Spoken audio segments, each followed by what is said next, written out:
প্রিয় ছাত্রছাত্রীরা, আজকে আমি তোমাদেরকে এই ভিডিওর মাধ্যমে ক্লাস 10-এর ইতিহাসের যে প্রশ্নগুলো দেওয়া হয়েছে রায়মার্টিন প্রশ্নবিচিত্রাতে 2025 সালের প্রশ্নবিচিত্রা, সেখানে রায়মার্টিনের যে প্রথম পর্যায়ক্রমিক মূল্যায়ন, সেখানে স্কুল নম্বর 1 পেজ নম্বর 226, সেখানে যে প্রশ্ন দেওয়া হয়েছে ইতিহাসের, তো সেখানে প্রত্যেকটা প্রশ্ন উত্তর আমরা আলোচনা করবো। অর্থাৎ সেখানে এমসিকিউ, এসএকিউ এবং যে বড় প্রশ্ন দেওয়া হয়েছে, অর্থাৎ প্রত্যেকটা প্রশ্ন উত্তর আমরা আলোচনা করবো স্কুল নম্বর 1-এ যে প্রশ্নগুলো দেওয়া হয়েছে। তো ভিডিওটা শুরু থেকে শেষ অবশ্যই তোমরা দেখবে এবং চ্যানেলে যদি নতুন হয়ে থাকো অবশ্যই চ্যানেলটাকে সাবস্ক্রাইব করে রাখবে পরবর্তী স্কুলগুলোর প্রশ্ন উত্তর পাওয়ার জন্য। তো দেখো, এখানে আমরা প্রথম এখানে 1 নম্বর যে স্কুল, সেখানে বলা আছে Balurghat Khadimpur high school HS বিভাগ কয়ের মধ্যে আমাদের এমসিকিউ টাইপ প্রশ্ন দেওয়া আছে। সঠিক উত্তরটি বেছে নিয়ে লেখো। প্রথম প্রশ্ন 1.1, 70 বছর কার অসম্পূর্ণ আত্মজীবনী? 70 বছর কার অসম্পূর্ণ আত্মজীবনী? এটা হবে অপশান ঘ, বিপিনচন্দ্র পালের। নেক্সট প্রশ্ন, বাংলা ভাষার প্রথম নির্বাক ছবি হলো? বাংলা ভাষার প্রথম নির্বাক ছবি হলো, এটা বিল্বমঙ্গল। তাহলে অপশান খ এখানে সঠিক উত্তর হয়ে যাবে। 1.3-এর প্রশ্ন, সেখানে কি বলা আছে? হিন্দু প্যাট্রিয়ট পত্রিকার সম্পাদক ছিলেন? হিন্দু প্যাট্রিয়ট পত্রিকার সম্পাদক ছিলেন হরিশচন্দ্র মুখোপাধ্যায়। অপশান খ হবে সঠিক উত্তর। নেক্সট প্রশ্ন 1.4-এ বলা আছে কলকাতা মেডিকেল কলেজ প্রতিষ্ঠিত হয়? কলকাতা মেডিকেল কলেজ প্রতিষ্ঠিত হয় 1835 খ্রিস্টাব্দে। অপশান ক হবে সঠিক উত্তর। নেক্সট প্রশ্ন, একাডেমিক অ্যাসোসিয়েশন প্রতিষ্ঠা করেন? একাডেমিক অ্যাসোসিয়েশন প্রতিষ্ঠা করেন অপশান খ অর্থাৎ ডিরোজিও। নেক্সট প্রশ্ন, কলকাতা বিশ্ববিদ্যালয়ের প্রথম উপাচার্য? কলকাতা বিশ্ববিদ্যালয়ের প্রথম উপাচার্য ছিলেন জেমস উইলিয়াম কোলভিন। তারপরের প্রশ্ন 1.7-এর প্রশ্নতে কি বলা আছে দেখো, প্রথম ভারতীয় অরণ্য আইন পাশ হয়? প্রথম ভারতীয় অরণ্য আইন পাশ হয় 1855 খ্রিস্টাব্দে, 1865 নাকি 1875? সঠিক উত্তর হবে 1865 খ্রিস্টাব্দে। নেক্সট প্রশ্ন, দুর্জন সিং নেতৃত্ব দিয়েছিলেন চুয়াড় বিদ্রোহে। নেক্সট প্রশ্ন, ব্রিটিশ সরকার নীল আইন পাশ করে? ব্রিটিশ সরকার নীল আইন পাশ করে 1862 খ্রিস্টাব্দে। তারপরের প্রশ্ন 1.10-এ বলা আছে বাংলার নানা সাহেব বলা হয়? বাংলার নানা সাহেব বলা হয় রামরতন মল্লিককে। অপশান ক হবে সঠিক উত্তর। তারপরে বিভাগ খ, সেখানে দেখো উপবিভাগ 2-এর প্রশ্ন, সেখানে নিচের প্রশ্নগুলো উত্তর দাও। উপবিভাগ 2.1, একটি বাক্যে উত্তর দাও। প্রথম প্রশ্ন, জীবন স্মৃতি কার আত্মজীবনী? জীবন স্মৃতি কার আত্মজীবনী? এটি হলো রবীন্দ্রনাথ ঠাকুরের আত্মজীবনী। জীবন স্মৃতি কার আত্মজীবনী? রবীন্দ্রনাথ ঠাকুরের আত্মজীবনী। নেক্সট প্রশ্ন 2.1.2-এ বলা আছে সরকারি নথিপত্র কোথায় সংরক্ষণ করা হয়? এটা হবে সরকারি নথিপত্র কোথায় জমা করা হয়? এটা হবে সরকারি মহাফেজখানায়। সরকারি মহাফেজখানায়।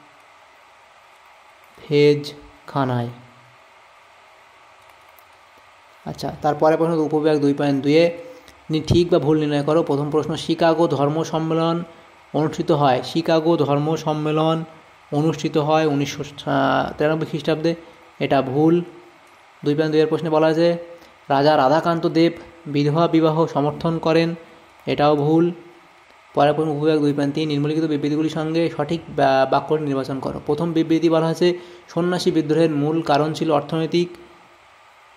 সন্ন্যাসী বিদ্রোহের মূল কারণ ছিল অর্থনৈতিক। তো এখানে ব্যাখ্যা 3 তোমাদের সঠিক উত্তর হবে। ইংরেজ কোম্পানি সন্ন্যাসীদের থেকে মাথাপিছু তীর্থকর আদায়ের দাবি জানিয়েছিল।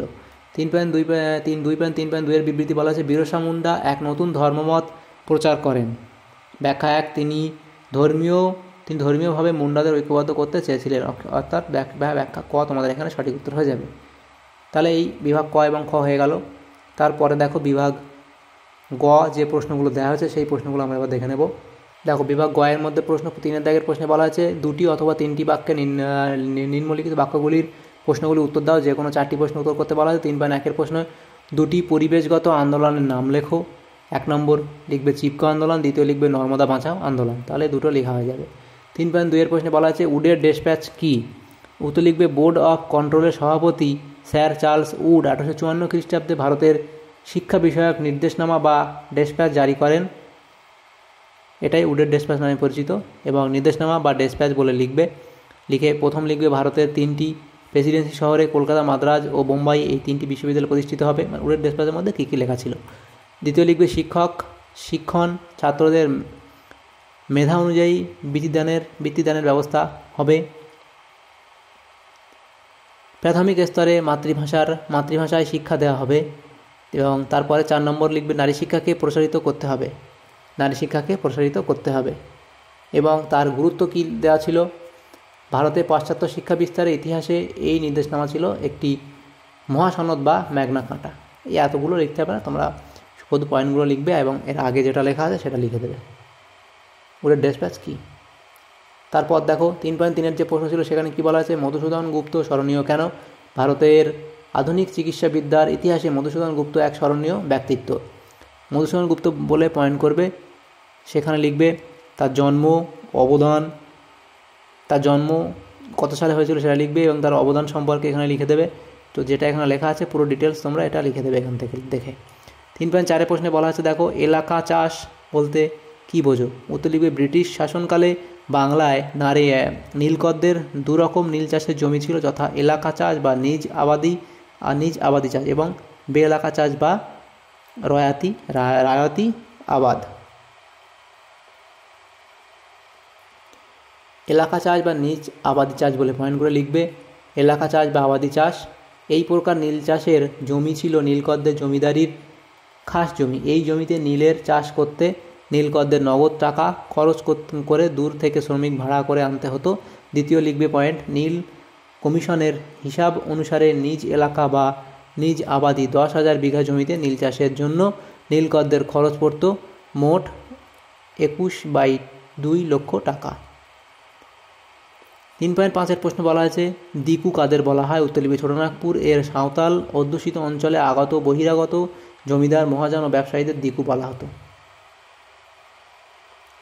তারপরে দেখো বিভাগ গ হয়ে গেল, তারপর বিভাগ ঘ, সেখানে বলা আছে 7 বা 8টি বাক্যে নিম্নলিখিত প্রশ্নগুলো উত্তর দাও। যে কোনো 2টি প্রশ্ন উত্তর করতে বলা আছে। প্রথম প্রশ্ন, বঙ্গদর্শন এর মাধ্যমে তৎকালীন বঙ্গ সমাজে কীভাবে জাতীয়তাবোধের প্রসার হয়েছিল?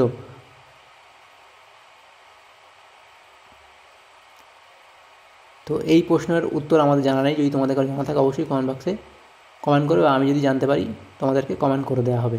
4.2-এর প্রশ্নে বলা আছে নারী শিক্ষা বিস্তারে ঈশ্বরচন্দ্র বিদ্যাসাগরের অবদান লেখো।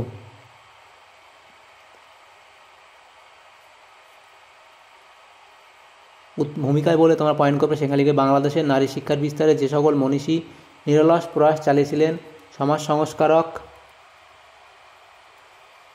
ঈশ্বরচন্দ্র বিদ্যাসাগর তাদের মধ্যে স্মরণীয়। ইতিপূর্বে খ্রিস্টান মিশনারি ও কিছু উদার ইংরেজের ব্যক্তিগত উদ্যোগে নারী শিক্ষার সূচনা হলেও বিদ্যাসাগরই ছিলেন বাংলা তথা ভারতের নারী শিক্ষা বিজ্ঞানের পথিকৃৎ। এবার উদ্দেশ্য বলে একটা পয়েন্ট করবে তোমরা পরে, এটা আমরা এক লাইনে চলে আসছে, উদ্দেশ্য বলে আলাদা পয়েন্ট করে লিখবে। নবজাগরণের প্রতিমূর্তি এই সংস্কৃত পণ্ডিত উপলব্ধি করেছিলেন একমাত্র শিক্ষার মাধ্যমে কুসংস্কারাচ্ছন্ন ভারতীয় নারীর মুক্তিলাভ সম্ভব, নারীর উন্নতি ছাড়া দেশের উন্নয়ন সম্ভব নয়। পরে পয়েন্ট করবে হিন্দু বালিকা বিদ্যালয়, সেখানে লিখবে হিন্দু বালিকা বিদ্যালয় বলে পয়েন্ট করে সেখানে লিখবে ব্রিটিশ সরকারের আইন সচিব ড্রিঙ্ক ওয়াটার বেথুন 1849 খ্রিস্টাব্দে হিন্দু বালিকা বিদ্যালয় প্রতিষ্ঠায় উদ্যোগী হলে বিদ্যাসাগর তাকে সাহায্য করেন। এটি ছিল ভারতের প্রথম বালিকা বিদ্যালয়, তিনি ছিলেন এই বিদ্যালয়ের সম্পাদক। বর্তমানে এটি বেথুন স্কুল নামে পরিচিত। তারপরে স্ত্রী শিক্ষা সম্মিলনী গঠন বলে পয়েন্ট করে এটা লিখবে। তারপর বালিকা বিদ্যালয় স্থাপন, এটা পয়েন্ট করে ডিটেলস এটা লিখবে। এবং তারপর এখানে এই যে পয়েন্টটাও লিখতে হয় মেট্রোপলিটন ইনস্টিটিউট, এটা পয়েন্ট করে লিখবে। এটা আমরা এক লাইনে চলে এসেছে, কোনো টাইপিং মিস্টেকের জন্য এটা আলাদা আলাদা পয়েন্ট করে তোমরা লিখবে। তারপরে প্রশ্ন দেখো 4.3-এর প্রশ্নে বলা হয়েছে 1855 খ্রিস্টাব্দে সাঁওতালরা কেন বিদ্রোহ করেছিল? এর ভূমিকা বলে পয়েন্ট করে লিখবে। সেখানে বিদ্রোহের কারণ বলে লিখবে প্রথম, তৃতীয় কারণ এটা লিখবে। সাঁওতালদের জমি হরণ, অত্যধিক হারে রাজস্ব আদায়, মহাজনদের শোষণ, এই পয়েন্টগুলো লিখবে। 3 নম্বর পয়েন্টটা পরের লাইনে লিখবে। তারপর বিভাগ উঙার মধ্যে যে প্রশ্ন আছে দেখো 5 দাগের প্রশ্ন, 15 বা 16টি বাক্যে যে কোনো একটি প্রশ্নের উত্তর দাও। প্রথম প্রশ্ন 5.1, আধুনিককালে নারী ইতিহাস চর্চার গুরুত্ব কী? উত্তর তোমরা ভূমিকা বলে একটা পয়েন্ট করবে, সেখানে এটুকু লিখবে। তারপর নারী ইতিহাস চর্চার বৈশিষ্ট্যসমূহ বলে পয়েন্ট করবে, সেখানে এই পয়েন্টগুলো দেবে যে পুরুষকেন্দ্রিক ইতিহাস সংশোধন, অধিকার ও সমতা প্রতিষ্ঠা, নারী নির্যাতনের অবসান। 4 নম্বর পয়েন্ট করবে, সেখানে লিখবে সামাজিক প্রক্রিয়ায় অংশগ্রহণ। 5 নম্বর লিখবে স্বাধীনতা আন্দোলনে অংশগ্রহণ, নারী ইতিহাস চর্চা বিষয়ক গ্রন্থ। এই পয়েন্টগুলো লিখে ডিটেলস তোমরা এত অবধি লিখে দেবে। 5.2 প্রশ্ন কী বলা হয়েছে, 19 শতকে বাংলা তথা ভারতের সমাজ সংস্কার ও ধর্ম সংস্কার আন্দোলনে রাজা রামমোহন রায়ের অবদান আলোচনা করো। তো এই প্রশ্ন তোমরা বই থেকে পেয়ে যাবে। পরের প্রশ্ন দেখো 5.3 বলা আছে বাংলা ওয়াহাবি আন্দোলনের কারণ ও প্রসার সম্পর্কে আলোচনা করো। উত্তর লিখবে 19 শতকে, উত্তর এখানে চলে এসেছে, তোমরা পরের লাইনে লিখবে উত্তর 19 শতকে বাংলায় ওয়াহাবি আন্দোলনের কারণ বলবে, সেখানে ভূমিকা বলে পয়েন্ট করে লিখবে। এবং ইসলামের শুদ্ধিকরণ বলে পয়েন্ট করবে, সেখানে লিখবে তিতুমির মনে করতেন যে বাংলাদেশে প্রচলিত ইসলাম ধর্মে বহু কুসংস্কার প্রবেশ করেছে, এজন্য ইসলামের শুদ্ধিকরণ ঘটিয়ে পবিত্র কোরআনের নির্দেশ অনুসারে ইসলামকে পরিচালনার উদ্দেশ্যে তিতুমির শুদ্ধিকরণ আন্দোলন শুরু করেন। 2 নম্বর পয়েন্ট করবে খাজনা আদায়ের অত্যাচার। 3 নম্বর লিখবে সংগঠন প্রতিষ্ঠা, এই পয়েন্টগুলো করবে। 4 নম্বর লিখবে কৃষ্ণদেব রায়ের অত্যাচার।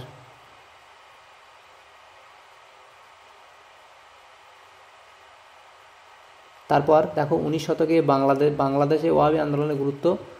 19 শতকে বাংলাদেশে ওয়াহাবি আন্দোলনের গুরুত্ব, তার ভূমিকা লিখে এখানে 1 নম্বর পয়েন্ট করে লিখবে জমিদার বিরোধিতা। 2 নম্বর পয়েন্ট করে লিখবে ব্রিটিশ বিরোধিতা।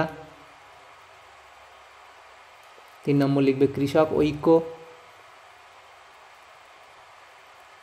এই অবধি লিখে দেবে, তাহলে তোমাদের এই প্রশ্নের উত্তর হয়ে যাবে। তাহলে দেখো আমাদের এই ইতিহাসের যে প্রশ্নগুলো ছিল, ইতিহাসের প্রথম যে স্কুল ছিল 1 নম্বর স্কুল, অর্থাৎ স্কুল নম্বর 1 রায়মার্টিন প্রশ্নবিচিত্রাতে যে প্রথম স্কুল ছিল, সেখানে যে প্রশ্নগুলো ছিল আমরা প্রত্যেকটা প্রশ্নের উত্তর আমরা এখানে আলোচনা করলাম। যদি তোমাদের ভিডিওটা সামান্যতম উপকার এসে থাকে তো অবশ্যই একটা লাইক করবে এবং চ্যানেলে যদি নতুন হয়ে থাকো অবশ্যই চ্যানেলটাকে সাবস্ক্রাইব করে রাখবে। Thank you, thanks for watching.